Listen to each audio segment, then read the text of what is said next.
Selanjutnya terhadap dalil-dalil pemohon, pertama terkait dengan pemasangan logo Partai Amanat Nasional, kami sampaikan yang mulia bahwa memang sebelumnya, sebelum pembukaan pendaftaran, pihak terkait telah mendapatkan rekomendasi dari Partai Amanat Nasional sebagaimana model B persetujuan parpol. Kemudian menjelang pendaftaran itu terjadi perubahan dukungan, dan terkait dengan ini juga sudah dilaporkan ke Bawaslu dan juga tidak berkorelasi dengan hasil penghitungan suara. Kemudian terkait dengan program UMKM Maju yang mulia, bantuan modal kepada pelaku UMKM sebesar 5 juta, itu merupakan sebelum lanjut, yang tadi pihak terkait awalnya dapat rekomendasi dari PAN ya? Iya, ada yang kemudian mulia. Lalu PAN akhirnya berubah ke paslon yang mana? Ke paslon pemohon yang mulia. Oh, pemohon. Iya. Jadi pemohon merasa dirugikan. Iya. Oke. Tapi pihak terkait melakukan pemasangan atributnya itu yang mulia sebelum pendaftaran, karena memang ada rekomendasi parpol KPK sebelumnya.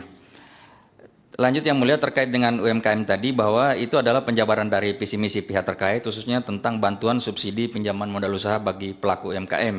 Kemudian bahwa kartu UMKM ini tidak serta-merta dapat dikonversi menjadi uang, karena tentunya program tersebut bersama program lainnya harus diterjemahkan dalam RPJMD dalam bentuk peraturan daerah yang harus disetujui oleh DPRD Kota Kendari. Kemudian terkait kartu UMKM Maju ini juga yang mulia sudah dilaporkan ke Bawaslu, dan laporan tersebut dihentikan oleh Bawaslu karena tidak memenuhi unsur, dan argumentasi pihak terkait ini juga sejalan dengan putusan Mahkamah Konstitusi nomor 46 dan seterusnya tahun 2021. Kemudian terkait dengan kampanye terbatas yang melebihi peserta, bahwa pihak terkait tidak pernah mengundang lebih dari 1.000, namun pelaksanaannya memang ada kelebihan, dan terhadap hal itu secara sukarela kemudian pemohon pihak terkait menghentikan itu, berkoordinasi dengan Bawaslu dan sudah ditindaklanjuti. Kemudian terkait dengan pelanggaran money politik termasuk pelanggaran black campaign, bahwa pihak terkait tidak pernah baik langsung maupun tidak langsung melakukan hal tersebut, dan juga pihak terkait tidak pernah dipanggil atau diklarifikasi oleh Bawaslu terkait dengan laporan ini.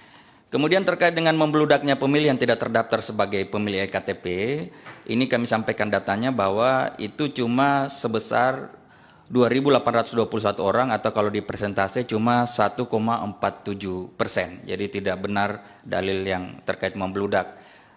Terkait dengan keberatan-keberatan saksi pemohon dalam rapat pleno di tingkat kota, itu menurut kami sudah tidak relevan, karena sebenarnya keberatan-keberatan itu sudah dipenuhi pada saat rekapitulasi di tingkat kecamatan. Kemudian ada perbedaan drastis yang menurut pemohon adalah kejadian luar biasa, yaitu hasil pemungutan suara ulang di 2 TPS, ya, dan dikatakan sebagai kejadian luar biasa. Menurut kami ini hal yang biasa saja, dan juga terkait dengan dalil pihak pemohon yang mengatakan bahwa ini adalah indikasi TSM, terstruktur, sistematis, dan masif.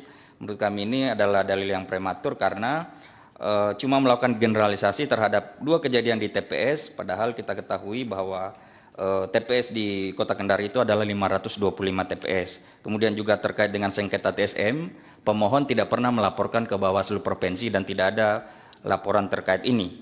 Kemudian terkait dengan permohonan pemohon untuk melakukan diskualifikasi, meminta agar Mahkamah mendiskualifikasi pihak terkait, ini juga menurut kami adalah permintaan yang tidak logis, karena pihak terkait telah memenuhi semua ketentuan termasuk syarat untuk pendaftaran calon. Kemudian juga pihak terkait tidak terbukti melakukan pelanggaran administratif, misalnya pelanggaran dana kampanye, kemudian pelanggaran administratif terkategori TSM, atau pelanggaran pidana yang telah berkekuatan hukum tetap, misalnya terkait dengan mutasi pejabat atau pemberian mahar politik, ya.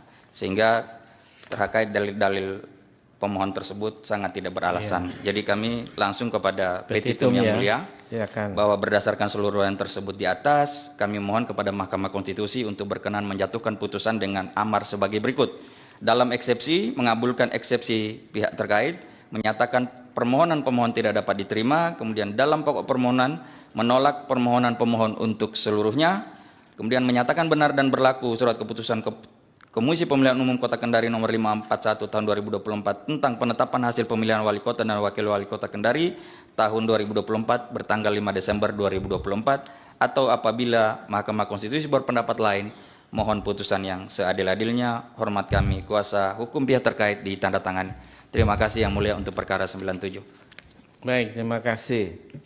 Ini saya konfirmasi dulu, yang kampanye terbatas itu benar libatkan artis ibu kota? Iya. Yang mengakibatkan melebihi ya dari jumlah maksimal melebihi dari orang itu dan kami menghentikan secara sukarela dan berkoordinasi dengan Bawaslu Yang Mulia. Oke, terima kasih.